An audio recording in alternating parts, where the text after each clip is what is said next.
penitentiary facilities in the Kingston area. We had 10 at one time.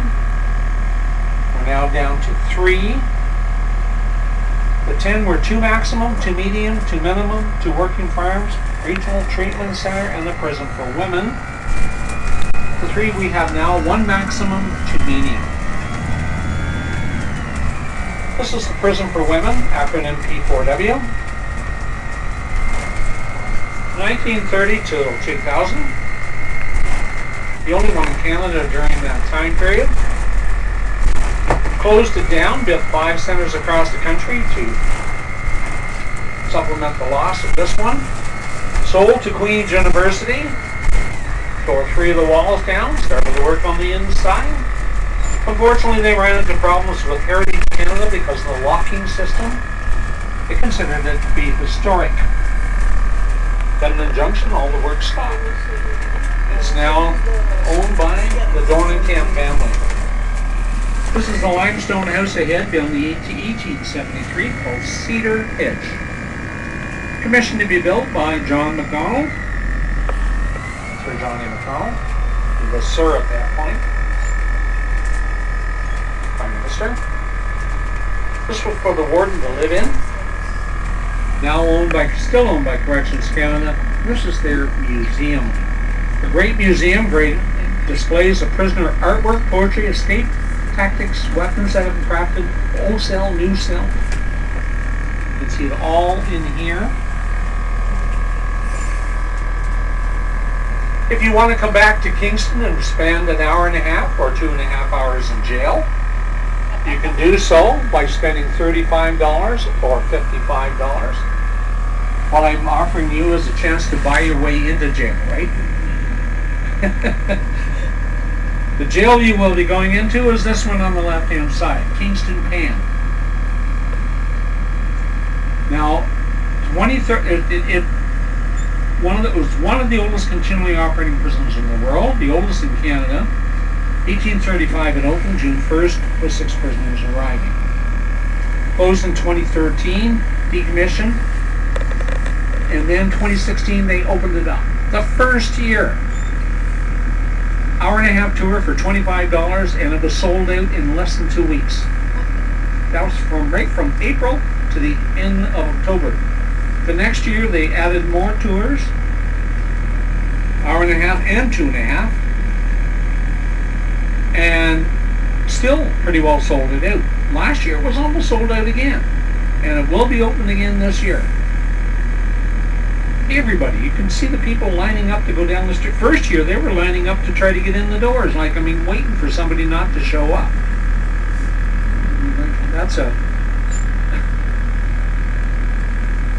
And there's nothing in there other than touring cells, some of the where they worked and where they ate, and the front part has some interesting architecture because it's all hand done. But other than that, there's no museum. The museum is here. It's just the tour. I've had people say that it's great. Other people say it's okay. Other people say they couldn't even get in the door. When they try to go in, there's too much energy.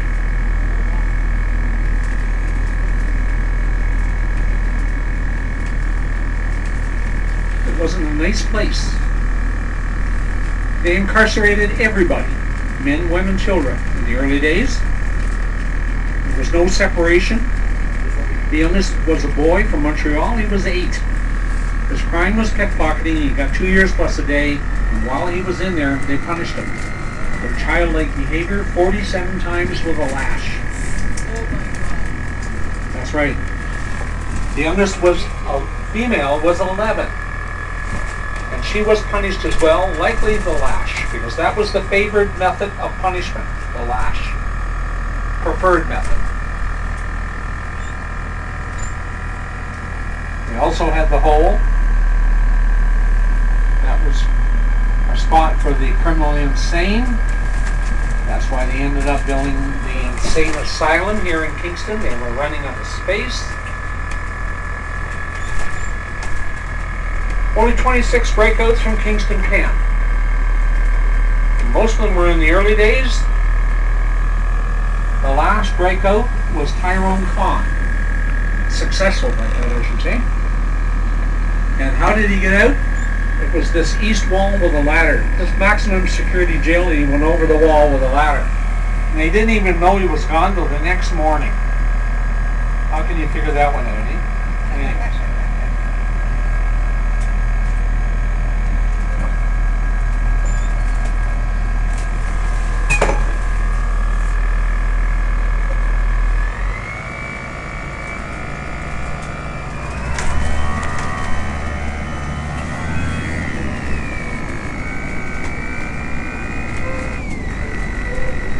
Shortly after we pass the penitentiary, the trolley will enter a neighborhood with lots of trees and charming houses.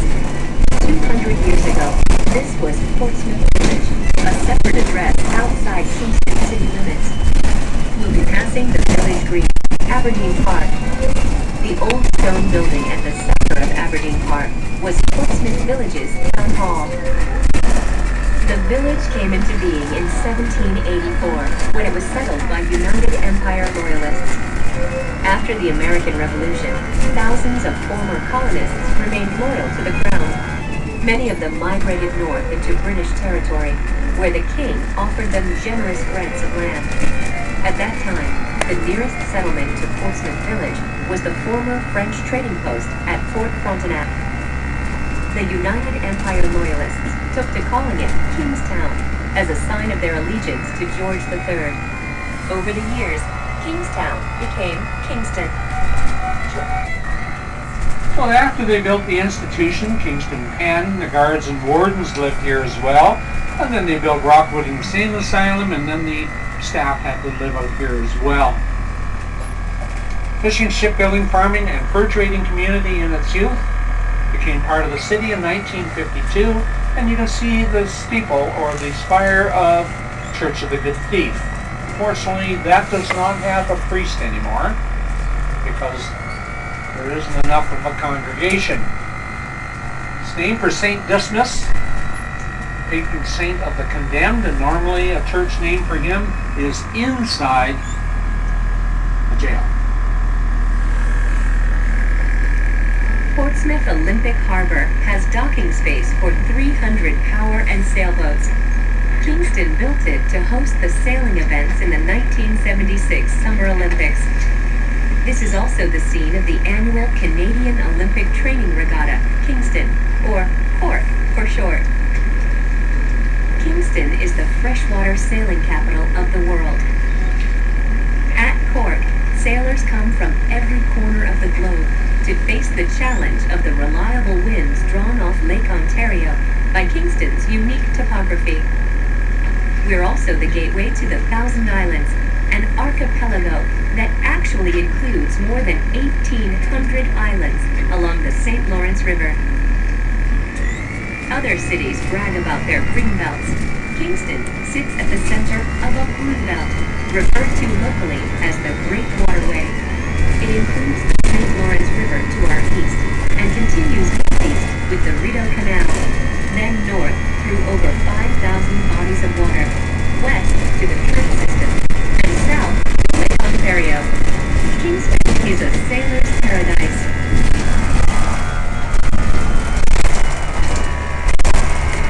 Russian Canada is in possession of several heritage buildings. Now, the first one would be on the left-hand side, obviously, the museum and the penitentiary on the right. Also ahead on the left-hand side, this was a halfway house for women. It's called Isabel McNeil House. They also own two houses down the street. They're not occupied currently. The first one is Stone Gable, built in 1841. The house has 50 rooms. The second one is St. Helens, also called Morton Wood, owned by James Morton. This area is the residential area, not all the rooms, but 3,000 or so in this area. They have about 5,000 in total. Mostly for first-year students because they're coming from across Canada out of high school at 17 and 18. The population, or student population of Queens, over 30,000. Student population for Kingston upwards to 40,000, and the population for Kingston about 150,000.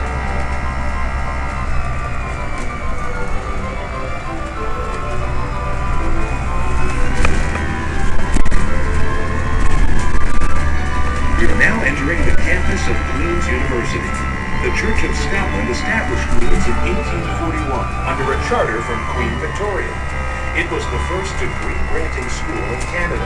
Today it's one of the country's most prestigious universities, with over 24,000 undergraduate, graduate, and professional students.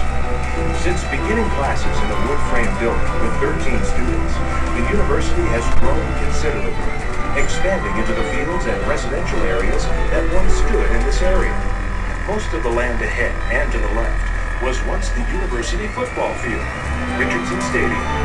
In 1938, U.S. President Franklin Delano Roosevelt visited Queen's University to receive an honorary degree and used the occasion to present a speech at Richardson Stadium that came to define U.S. foreign policy at the end of the decade. I give to you assurance that the people of the United States will not stand idly by if domination of Canadian soil is threatened by any other empire. 2 years later, the United States had entered the Second World War. Today, the football stadium has moved to the West Campus, and this area is now home to the residence and academic buildings with departments of chemistry and physics, as well as music and fine arts.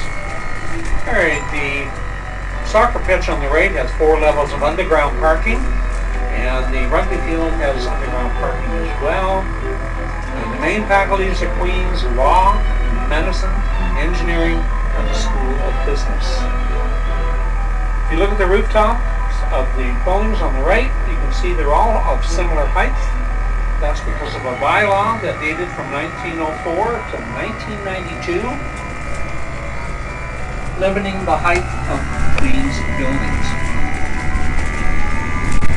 The School of Business is in Booth Hall, coming up on the left. Part of the building is the Old Victoria Public School. In 2015, generously, Stephen J.R. Smith gave the School of Business $15 million to do it on the left. He's been recognized. This is now called the Smith School of Business. That's what you get for $50 million. School of Law, the library on the left was finished in the fall of 1994 after the bylaw was rescinded. $28 million. A series of buildings down street to the left, all part of a complex called the Queen Center. We have the J-Duck, Mitchell Hall, in behind the Arc, all student life and physical fitness facilities paid by the students. It's in their tuition. Building with the clock tower is the building that has the bylaw attached to it, Grand Hall. Simply, don't build anything taller than the clock tower. The older buildings for Queens are that way, the newer ones are around. Douglas Library was built twice, that's across the road. Science and Engineering Resource Center. First building was built in 1924. This building on the left now was built in the 1970s. Both times the library needed 7 floors of book space. Douglas Library has 3 floors below ground. My favorite building is this one on the left, built in 1914. It's called Ontario Hall. It's always popular for picture taking. On Queen's campus, we have an art gallery, third largest fine arts collection in Ontario. It has a Baroque painting collection that has 3 original Rembrandts given by Lord Vader. It castle in England, British Monsoon. It's called the International Study Center. And a few years ago, recognized for its generosity, the roadway on the right-hand side is called Bennett Bader Lane. Also the smoothest street in town. There isn't one pothole on that street. This building on the right-hand side is the female-only dormitory. LA.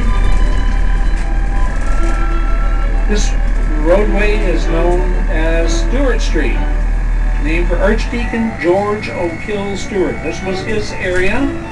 This was a notorious slum in the early days.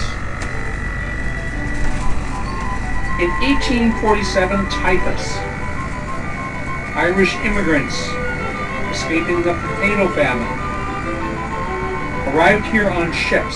Some of them were not allowed off. They were down there. There was 1,400 deaths in this area. A lot of them were buried right down here. 600 were moved. 800 approximately are still there. This is the hospital ground. Kingston General Hospital, a National Historic Site of Canada, for two reasons. First, built in 1833 by the Benevolent Women's Society, is the oldest public hospital in the country. The second reason it's a National Historic Site, when the Government of Canada was here in 1841, that's where the sessions of Parliament took place, right there. Canada was birthed in a hospital. I think that's rather poetic.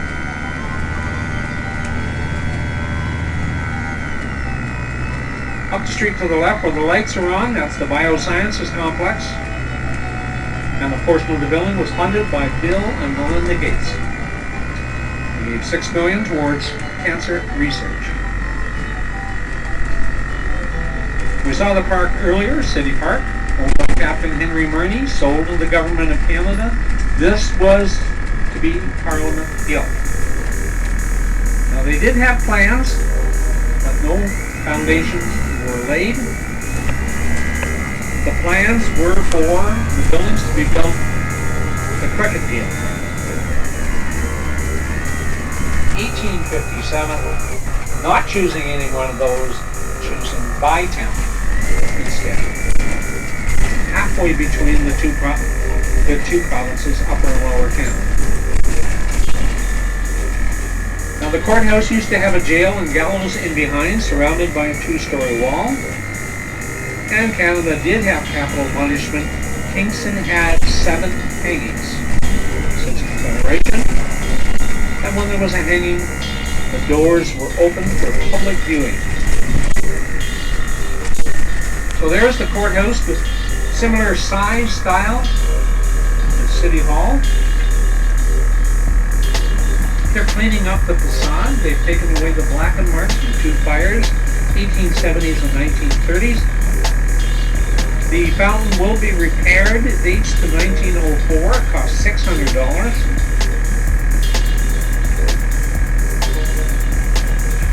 The repair will cost over $300,000. If you look at the lion on the right-hand side, that's a replacement lion. Queens paid for it. 10 years ago, cost $60,000. We have a castle. That's a head on the left. Built on the site of an old 1812 war battery. Donald McIntosh promised his children in Scotland if they came to Canada, they would live in the castle. He ran out of money and they never moved in. And if you look carefully at the house with the green shutters, it has a room on the side with a bunch of windows. That was put on by one of the owners for his wife. So she could sit there and watch the hangings in the courtyard. She had a perfect bird's eye view. Everything that was happening. This area of Kingston, Sydenham Ward, has 3 bed and breakfasts. Beautiful home here on the left. True Victorian. Hochelaga Inn. That was owned by the Bank of Montreal. Hochelaga Foundation. This was a house John MacDonald lived in on the right with a spiral staircase. It has a plaque on the grass. Any home he lived in or rented has a plaque on it. My favorite building is this one on the left. It was designed by William Coverdale. Built in 1849. house on. William Coverdale designed Kingston Penitentiary. That was his first job. His last job was Rockwood Insane Asylum. In between, he did churches and houses and other big prominent buildings. Lots of churches in the downtown area. This is the Spire, built in 1852. On the left, this is a carriage house. There's 3 on the street. And everywhere we look, we see limestone. We have the bylaw, buildings had to be built substantially of stone, and the limestone is close, just below the topsoil. You dig down, pull the rocks out, and there you go. You got a building material. Buildings that were quarried on site were City Hall, the courthouse, and coming up St. Mary's Cathedral. So we'll be having services at the cathedral. It was hand-built by the congregation starting in 1843. Took 5 years to build. The stained glass windows tell the story of salvation from the fall of Adam and Eve to the deaths of St. Peter and St. Paul. The doors are open, welcoming the congregants. Ooh, we got an ambulance coming in. Get over.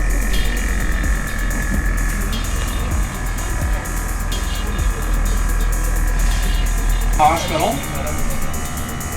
by the sisters, the nuns, in 1843.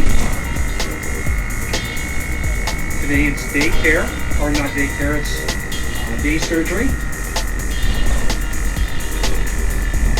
On the right hand side, 194 Johnson. John McDonald lived there, and Isabella, his first wife, passed away there in 1857. When they moved out of Belleville, or Bellevue House, in 1849, they moved into this one called Greystone Manor.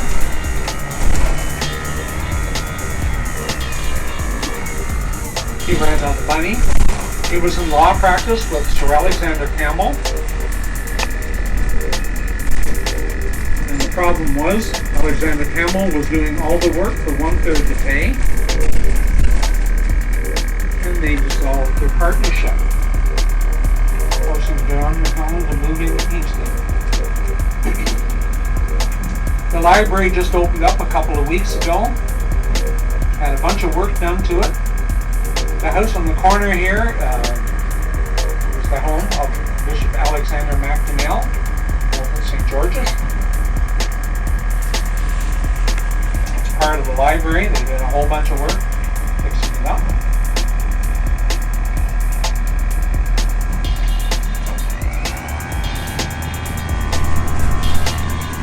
Some of the limestone churches in downtown Kingston no longer have congregations. This is one of them here on the left-hand side. St. George's is next on the left. The men and boys choir of the cathedral were the first formed choir to sing in Westminster Abbey. And the dome is a miniature of in London. The dome was added in 1841.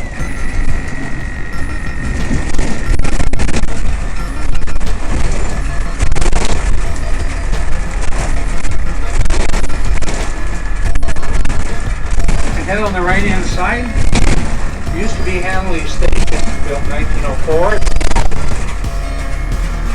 P.J. Murphy's.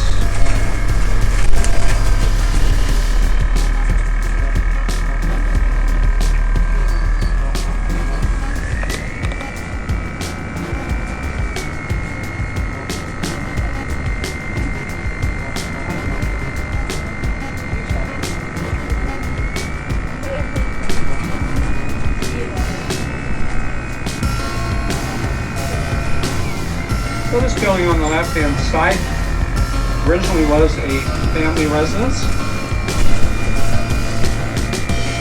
George Hotel.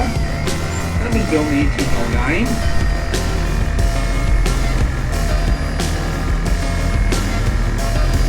And there you go, folks. Thank you very much. Hope you've enjoyed the tour and have a good time here in our city. Thank you very much. Thank you.